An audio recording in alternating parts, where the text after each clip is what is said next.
আড়াই কোটি টাকা হাতিয়ে নেওয়ার অভিযোগে গ্রেফতার পবিত্র করের ভাগিনা উৎপল চৌধুরী। আপনাদের আরো একবার জানিয়ে রাখি, আড়াই কোটি টাকা হাতিয়ে নেওয়ার অভিযোগে গ্রেফতার পবিত্র করের ভাগিনা উৎপল চৌধুরী। তাকে হরিয়ানায় গ্রেফতার করা হয়েছে। আজকেই তাকে রাজ্যে নিয়ে আসা হচ্ছে বলে খবর। সারা রাজ্যের মিড ডে মিলের কন্ট্রাক্ট দেওয়ার নাম করে টাকা তোলার অভিযোগ তার বিরুদ্ধে।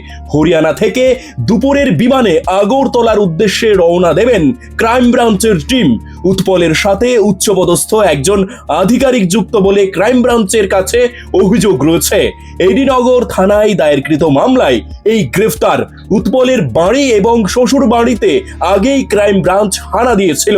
আপনাদের আরো একবার জানিয়ে রাখি, এই মুহূর্তের সবচেয়ে বড় খবর শুনতে পাচ্ছেন শুধুমাত্র PB24 এর পর্দায়। আড়াই কোটি টাকা হাতিয়ে নেওয়ার অভিযোগে গ্রেফতার পবিত্র করের ভাগিনা উৎপল চৌধুরী। তাকে হরিয়ানায় গ্রেফতার করা হয়েছে।